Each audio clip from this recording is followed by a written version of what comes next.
Once, when I questioned why he had gone ahead and made a family card for his parents without consulting me, Stephen burst into laughter. "They're my family, of course. They deserve a family card. Do you have a problem with that?" he asked. He continued, explaining that if I knew the warmth and support they offered him during his times of loneliness, I wouldn't question his actions. His response, laced with a confidence I hadn't encountered before, left me speechless. It dawned on me then. Had Stephen always been this assertive? He went on to say that I should put in more effort towards his family if I wanted to be fully accepted. "Until you do, think of yourself as being on a trial period," he said, introducing me to a concept in marriage I had never imagined. Being on probation. His words, suggesting I wasn't yet fully part of the family, struck a chord. He boldly added that, if I wasn't comfortable with this arrangement, I was free to leave. This was a revelation to me. Our family dynamic was being defined as just the 5 of them, excluding any unworthy members. In response, I took immediate action by canceling all our shared credit cards and moving out. My name is Kimberly, a 30-year-old freelance graphics designer. I previously worked as a designer for a well-known advertising firm, but chose to pursue freelance work from home 3 years ago, following my marriage. Having lost my parents in a tragic accident at a young age, I was raised by my maternal grandparents. For college, I returned to the city center apartment where I lived with my parents and have resided there ever since. I met Stephen, my husband, at a French restaurant where he worked, a spot favored by my colleagues and me for its ambiance, reasonable prices, and delicious food. Stephen, the charming waiter, quickly became a hot topic among us. The manager once joked that Stephen was the reason for their high customer return rate, a claim that wasn't hard to believe. Admittedly, I became one of Stephen's admirers, drawn in by his standout presence. Unexpectedly, our relationship progressed swiftly, and soon we were known as a couple. To my astonishment, we ended up getting married. Looking back, that period feels like a blur, as if I was living in a dream. Despite this, I was genuinely in love with Stephen and happy about our marriage. After getting married, I left my job to start a freelance career, a decision that was warmly received by my previous employer, allowing me to continue my professional work independently. Meanwhile, Stephen kept his job at the restaurant, which meant irregular working hours and late nights, making it challenging for me to maintain my usual work routine. Embracing independence had always been a dream of mine, so I decided it was time to take that leap. "This is a fantastic idea, Kimberly.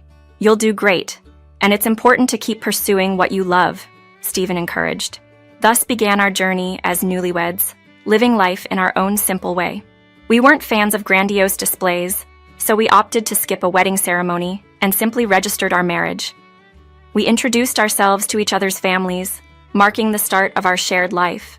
Stephen would head off to his job, and I balanced my work with managing the household duties. Despite our mismatched schedules, we made it a point to connect and share meals whenever possible. Life felt joyous and fulfilling, reinforcing my belief in the beauty of marriage. However, about a year into our marriage, Stephen dropped a bombshell that would change everything. "My family wants to visit. Is that okay?" he asked. Eager for the opportunity to bond with them, I welcomed the idea. Having lost my parents early, I looked up to Stephen's large family with admiration. But the reality was far from what I expected. When his family, consisting of 5 members, arrived, I was taken aback by their immediate sense of entitlement. "Hey, which room is mine?" Stephen's sister demanded upon arrival. At 35, she was 4 years older than both of us and worked at a local supermarket. Her blunt demeanor was a stark contrast to the polite introduction we had initially shared. Stephen's younger sister, 20 years old, accompanied her, but remained quiet, much like during our first meeting. I led them to the guest room and Stephen's parents to another room, hoping to make them comfortable. Yet, Stephen's sister soon announced, "Now that we're living together, you'll need to start looking after us properly." I was bewildered by her statement, and when I sought Stephen's support, he merely laughed, showing a side of him I had never seen. It was then revealed that his family had abandoned their home and moved into my apartment without prior discussion. "Our family home had to be suddenly vacated, and we had nowhere else to go," Stephen explained. I wished he had informed me sooner, as I had assumed their stay would be brief. This unexpected turn of events was highly inconvenient. Attempting to address the situation gently, I expressed my concerns to Stephen. He appeared remorseful, and asked for my patience until they could find another place. Faced with such a dilemma, I found it impossible to turn away people in need, especially those related to someone so close to my heart. Reluctantly, I agreed to the temporary arrangement, with the hope that they would soon find a new home. Regrettably, the decision to allow Stephen's family to stay with us soon turned into a source of constant frustration. From the moment they arrived, the entire family seemed to abandon any sense of responsibility. They did not contribute to household chores, nor did they express any intention to find employment or a new place to live. They comfortably placed all the burden on me, making demands as they pleased. The situation took an unexpected turn when I discovered that Stephen's sister, who I believed was gainfully employed, had actually quit her supermarket job, which was only part-time to begin with. My assumption that she worked full-time, given her age, was incorrect.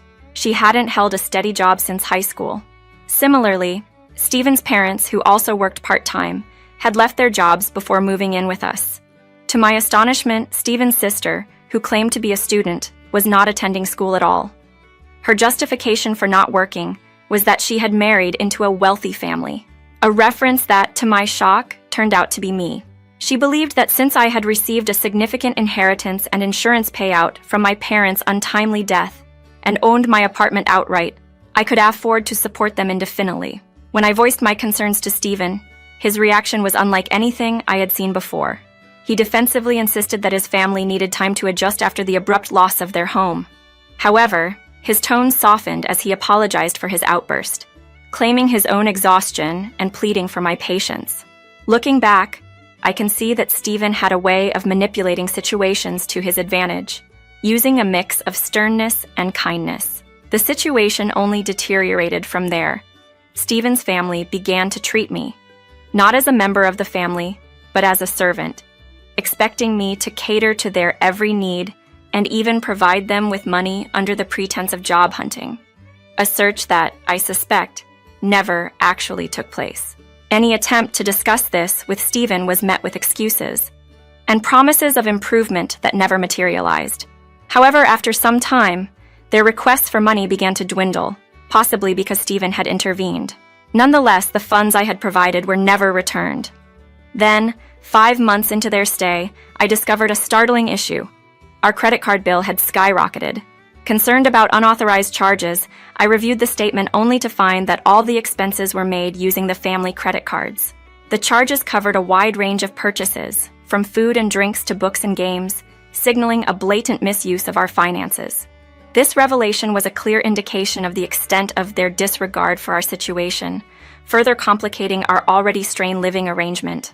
Discovering the misuse of credit cards was just the beginning of a much deeper issue. Each unauthorized purchase, ranging from luxury brands to everyday items, was meticulously categorized, revealing that not 1 but 5 family credit cards had been issued under my name. Stephen had casually entrusted me with managing these, claiming it would simplify our finances and, without my consent, extended these privileges to his family. This move allowed them to bypass asking for cash, opting instead for direct charges and cash withdrawals from these cards. When I confronted Stephen about his decision to issue cards to his family without my permission, he dismissively justified his actions by saying it was to prevent complaints about their financial needs. His response was laced with entitlement, suggesting that I owed his family for taking me in during my time of need, a time that, in reality, never existed. His tone, arrogant, and unlike anything I had encountered before, left me speechless. Was this the man I had married?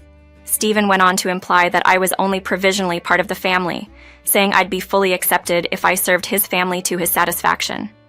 I was astounded by this notion of a provisional phase in our marriage, a concept I had never imagined. His words, suggesting that I was not yet a true member of the family and could leave if I disagreed, unveiled his true character. This revelation left me reeling, questioning the very foundation of our marriage.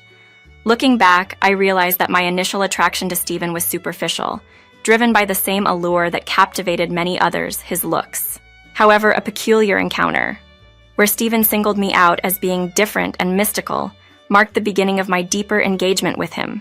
Reflecting on this, it dawned on me that Stephen's interest might have been motivated not by genuine affection, but by the prospect of accessing my wealth and the apartment I owned insights that shed a new light on his behavior. Despite not being my preferred type, Stephen's charm and the novelty of his attention swayed me. It's clear now that he employed his looks and charisma as tools to entice, particularly effective on someone inexperienced in relationships and new to the adult world. This realization filled me with frustration and a sense of betrayal, igniting a desire for retribution. However, instead of succumbing to destructive impulses, I decided on a different course of action. I planned to turn the tables on Stephen and his family, using their own tactics against them. The apartment, a significant asset purchased by my father, had appreciated in value over the years, thanks in part to nearby developments. This piece of property would play a crucial role in my plans for reclaiming control and setting things right, marking the beginning of a calculated strategy to address the injustice I had endured. The condo that my parents had purchased, hoping for a larger family, had transformed over the years into a sought-after luxury property. Its ample space was intended to accommodate more of us, but now it barely felt sufficient with Stephen's family invading every corner. Despite its size, their presence turned my workspace and sanctuary into a constant source of irritation. I've been tolerating this intrusion, fueling my resolve for retribution, especially since there's no mortgage to worry about. My parents' foresight had ensured that. They tragically passed away in a car accident when I was just 3, leaving me as the sole survivor, thanks to a timely flu that kept me at home. The condo was fully paid off through the insurance that came with the mortgage, leaving me with only the maintenance fees and property taxes as ongoing expenses. When Stephen learned about the financial ease of our living situation, he offered to contribute a bit more than the minimal costs, suggesting we manage our personal expenses separately. At the time, his proposal seemed reasonable, and I, blinded by love and the prospect of sharing our lives, agreed. Looking back, I see how naive I was to expect his contributions to lighten my financial burden significantly. Stephen likely saw himself as the provider, justifying his demeaning references to me as a parasite, unaware or perhaps dismissive of the fact that I've been shouldering the majority of our household expenses. With Stephen's family added to the equation, the financial strain became unbearable. They contributed nothing, instead imposing further on my resources and patience. I bided my time, enduring their thoughtless expenditures and reminding myself of the eventual triumph awaiting me at the end of this ordeal. After 3 months of this unsustainable living arrangement, I reached my breaking point and confronted Stephen, demanding he choose between me and his family. His response was shockingly cold. He suggested I leave, asserting that I had never truly earned my place in the family. He even claimed entitlement to the apartment and a portion of my savings as alimony, revealing his true intentions all along. This realization hit hard, uncovering the depth of his scheming and the role his family played in this twisted plot. The man I once loved and married was now a stranger, orchestrating a plan to oust me from my own life and claim what was mine. The shock of hearing his calculated intentions, aimed at exploiting me and securing my assets, underscored the harsh truth of our relationship. This confrontation was a pivotal moment, exposing the full extent of Stephen's manipulations and leaving me to grapple with the betrayal of someone I had deeply cared for. This situation ultimately solidified my decision to part ways with Stephen. "I've decided to divorce you," I declared, my voice steady with resolve. "And just so we're clear, this condo remains mine. The grounds for our divorce? Your decision to let your family invade our space without my consent, and their complete disregard for me?" I informed him, countering his expectations with a firmness I hadn't shown before. His surprise was palpable, a clear sign of how much he had underestimated me, accustomed as he was to my previous acquiescence. Fueled by the realization of how manipulatively I had been treated, my anger flared. "I refuse to spend another moment in this situation. I'm leaving now, and you should prepare to vacate as well," I informed him, brushing aside his protests about residential rights and his claims that they would never leave. Ignoring his bluster, I sought refuge with my grandparents, sharing with them the ordeal I had endured. Their reaction was one of dismay and concern, regretting my decision not to confide in them sooner. Despite the tears and apologies, I reassured them with a brave face, though my heart was heavy. The very next day, Stephen reached out, puzzled by the legal notice. He received a testament to the swift action of my lawyer, who had promptly initiated the divorce proceedings upon my request. Stephen's defiance was evident in his refusal to accept the situation, claiming he wouldn't pay alimony or leave the condo. Legally, you're obligated to support the divorce settlement, and you have no right to stay in the condo, I countered, shutting down his baseless claims to ownership and directing him to communicate through my attorney moving forward. As expected, Stephen called again, repeating his inquiries with no new arguments, this time bewildered by his inability to use the credit cards. I had, in preparation for my departure, transferred all essential contracts to a new card and canceled the old one, effectively rendering the family cards useless. His reminder of the minimal contributions he had made in the past was met with my pointed reminder that any such expenses could easily be deducted from the alimony he owed. This retort marked a turning point, showcasing my newfound strength and determination to navigate this challenging period with dignity and resolve. From the other end of the phone, muffled shouts broke through, a stark reminder of Stephen's failure to meet his financial obligations. He had only managed to contribute the agreed amount for a brief 3 months before his contributions dwindled to nothing. Excuses about his store and other matters became frequent until they ceased altogether. If he had somehow convinced himself he was still contributing, it was a clear case of selective memory.